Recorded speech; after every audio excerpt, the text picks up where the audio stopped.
क्या आपने कभी सोचा है कि बाजार के उतार चढ़ाव इतनी तेजी से क्यों आते हैं? कभी सेंसेक्स 800 अंक उछलता है तो कभी निफ्टी 200 अंक गिर जाता है। ये रोजमर्रा के अंक हमारी आर्थिक दुनिया का सबसे बड़ा रहस्य बन जाते हैं। लेकिन ये महज संख्याएं नहीं हैं, ये हमारे देश की अर्थव्यवस्था का आर्थिक बैरोमीटर हैं। आज हम सेंसेक्स और निफ्टी, भारत के इन दो मुख्य शेयर बाजार सूचकांकों यानी स्टॉक मार्केट इंडाइसेस का विश्लेषण करेंगे। हम समझेंगे कि ये कैसे काम करते हैं, इनकी दैनिक अस्थिरता का कारण क्या है और एक निवेशक को इन्हें किस दृष्टिकोण से देखना चाहिए। भारतीय पूंजी बाजार में 4000 से अधिक लिस्टेड कंपनियां हैं। इतनी बड़ी संख्या में हर स्टॉक पर नजर रखना असंभव है। इसी व्यावहारिक चुनौती का समाधान सेंसेक्स और निफ्टी प्रदान करते हैं। इन्हें बाजार की समग्र प्रवृत्ति और मार्केट ट्रेंड को मापने के लिए डिजाइन किया गया है। बोले तो सिंपल लैंग्वेज में समझें तो सेंसेक्स और निफ्टी पूरे मार्केट के हाल को बताते हैं।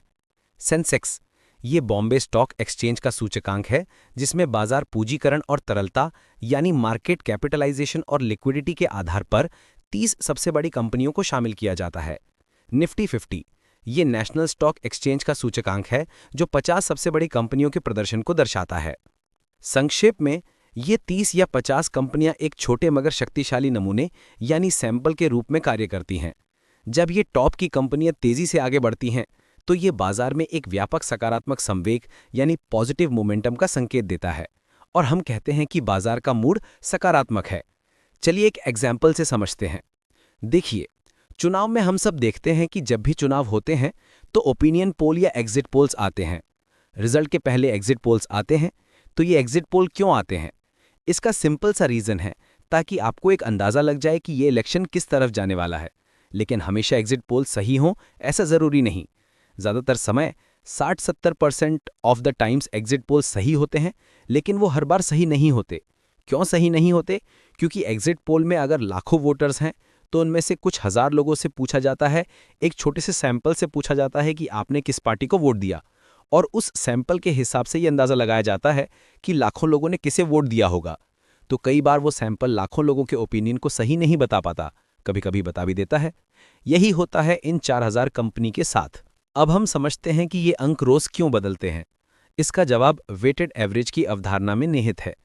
सेंसेक्स या निफ्टी को कैलकुलेट करते समय हर कंपनी के शेयर की कीमत को बराबर नहीं माना जाता, बल्कि प्रत्येक कंपनी को उसके बाजार पूंजीकरण मार्केट कैपिटलाइजेशन के आधार पर एक निश्चित वेटेज या भार दिया जाता है। कल्पना कीजिए कि रिलायंस इंडस्ट्रीज का बाजार में कुल वेटेज 10% है। यदि रिलायंस का शेयर मूल्य 2% बढ़ता है तो ये इंडेक्स को उस छोटी कंपनी की तुलना में कहीं ऊपर खींच लेगा जिसका वेटेज केवल 1% है। यही कारण है कि बाजार की दिशा तय करने में शीर्ष की कुछ चुनिंदा कंपनियां ही सबसे ज्यादा प्रभावी होती हैं। जब देश में कोई बड़ी आर्थिक घटना होती है, जैसे कोई प्रमुख नीतिगत घोषणा, कच्चे तेल की कीमतों में बदलाव या वैश्विक मंदी का डर, तो इसका सीधा और तीव्र प्रभाव इन्हीं भारी भरकम शेयरों पर पड़ता है, जिससे इंडेक्स में तीव्र अस्थिरता यानी शार्प वोलेटिलिटी आती है। किसी कंपनी को इंडेक्स में शामिल करने का आधार सिर्फ उसका कुल बाजार पूंजीकरण नहीं है, बल्कि फ्री फ्लोट मार्केट कैपिटलाइजेशन है। ये एक महत्वपूर्ण वित्तीय मानक है। कुल बाजार पूंजीकरण कंपनी के सभी शेयरों का कुल मूल्य। फ्री फ्लोट ये बाजार पूंजीकरण का वो हिस्सा है जो सार्वजनिक रूप से ट्रेडिंग के लिए उपलब्ध है। इसमें से कंपनी के प्रमोटर होल्डिंग, सरकार या दीर्घकालीन लॉक इन वाली संस्थाओं के पास रखे शेयर हटा दिए जाते हैं। ये मापदंड क्यों जरूरी है? क्योंकि ये इंडेक्स को केवल उन शेयरों के प्रदर्शन पर केंद्रित रखता है जहां वास्तविक खरीद फरोख्त यानी बाइंग एंड सेलिंग हो रही है। ये सुनिश्चित करता है कि बाजार के सच्चे रुझान का पता चले, न कि कागजी मूल्य का। अगर कोई कंपनी साइज में बड़ी है लेकिन उसके अधिकांश शेयर प्रमोटर के पास लॉक हैं, तो इंडेक्स में उसका भार उस छोटी कंपनी से कम हो सकता है जिसके ज्यादातर शेयर जनता के बीच में ट्रेड हो रहे हैं। सेंसेक्स और निफ्टी पर पूर्ण विश्वास करने से पहले हमें उनकी दो प्रमुख सीमाओं यानी लिमिटेशंस को समझना होगा। पहला, चयन पूर्वाग्रह, सर्वाइवरशिप बायस। ये इंडेक्स का सबसे सूक्ष्म परंतु शक्तिशाली दोष है। ये सूचकांक हमेशा अच्छा प्रदर्शन करते हुए दिखते हैं क्योंकि इनमें लगातार पुनर्संतुलन होता रहता है। हर तिमाही जो कंपनियां खराब प्रदर्शन करती हैं या जिनका फ्री फ्लोट घट जाता है, उन्हें हटा दिया जाता है और उनकी जगह नई और उत्कृष्ट प्रदर्शन करने वाली कंपनियों को शामिल किया जाता है। इंडेक्स हमेशा विनर्स के क्लब से बना हुआ होता है। ये केवल ये दर्शाता है कि आज देश की सर्वश्रेष्ठ 30-50 कंपनियां क्या कर रही हैं, ना कि बाजार की समग्र स्थिति।